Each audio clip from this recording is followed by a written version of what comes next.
নমস্কার দর্শকবৃন্দ, আমি রাজদীপ রয়। ডেলি নিউজ ইউটিউব চ্যানেল এবং ফেসবুক পেজে আপনাদেরকে স্বাগত জানিয়ে শুরু করছি আজকের বিশেষ সংবাদ।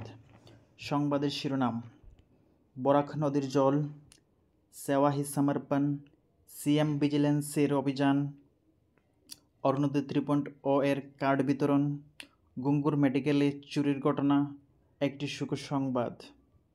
এবারে বিস্তারিত সংবাদ। বরাক নদীর অন্নপূর্ণা ঘাটের জলের স্তর এখন পর্যন্ত খবর পাওয়া অনুযায়ী আজ সকাল থেকে স্থিতাবস্থায় আছে। বর্তমানে জলের স্তর 20.39 সেন্টিমিটার। ডেঞ্জার লেভেল হল 19.83 সেন্টিমিটার। বর্তমানে ডেঞ্জার লেভেলের উপরে আছে।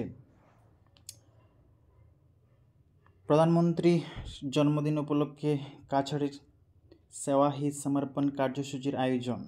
জেলাশাসক মৃদুল কুমার যাদব জানিয়েছেন, 17 সেপ্টেম্বর থেকে 23 সেপ্টেম্বর পর্যন্ত বিভিন্ন সেবামূলক কাজের মাধ্যমে পালন করা হবে।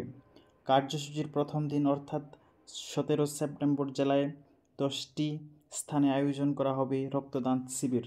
এরপর 18 সেপ্টেম্বর থেকে শুরু করে বিধানসভা ভিত্তিক মেগা স্বাস্থ্য শিবিরের আয়োজন করা হবে, যেখানে 1 থেকে 18 বছর বয়সী শিশু এবং কিশোরীদেরকে স্বাস্থ্য পরীক্ষা করা হবে। এছাড়াও বৃক্ষরোপণ অভিযান, জমির পাট্টা বিতরণ, অরুণোদয় কার্ড বিতরণ সহ আরও নানা কার্যসূচি পালন করা হবে। এসিএস অফিসার নূপুর বরার বাসভবনে অভিযান, সিএম ভিজিলেন্সের উদ্ধার লক্ষ টাকা সহ স্বর্ণালংকার।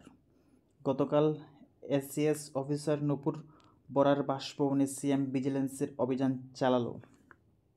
গুয়াহাটি মহানগরের গোটানগর এলাকায় অবস্থিত শান্তি গ্রিন নামের অ্যাপার্টমেন্টে চলেছে এই তল্লাশি। নূপুর বরার বিরুদ্ধে আয় বহির্ভূত সম্পত্তি মামলায় পরিচালিত হয়েছে এই অভিযান। তল্লাশিতে বিপুল পরিমাণে নগদ অর্থ উদ্ধার হয়েছে।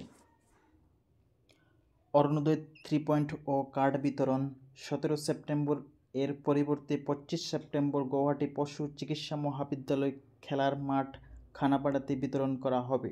মুখ্য অতিথি হিসাবে উপস্থিত থাকবেন ডক্টর হিমন্ত বিশ্ব শর্মা, মুখ্যমন্ত্রী অসম।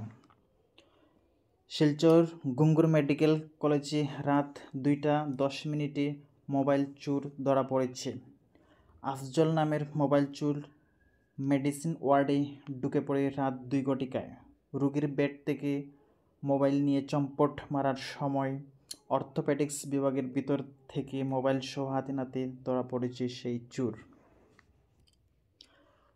লক্ষ্মীপুর পৌরসভা বোর্ডের প্রাক্তন চেয়ারম্যান ও বিশিষ্ট ব্যবসায়ী শ্রী কল্যাণচন্দ্র দে গতকাল হৃদরোগে আক্রান্ত হয়ে শেষ নিঃশ্বাস ত্যাগ করেন। এতক্ষণ ভিডিওটা দেখার জন্য অসংখ্য ধন্যবাদ। যদি ভিডিওটা ভালো লাগে তাহলে একটি লাইক করতে ভুলবেন না। আপনাদের নিজস্ব মতামত অবশ্যই কমেন্টের মাধ্যমে জানাবেন।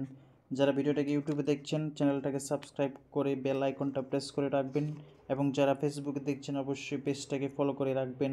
আজকের মতো বিদায় নিচ্ছি আমি রাজদীপ রয়। সবাই ভালো থাকবেন, সুস্থ থাকবেন। নমস্কার।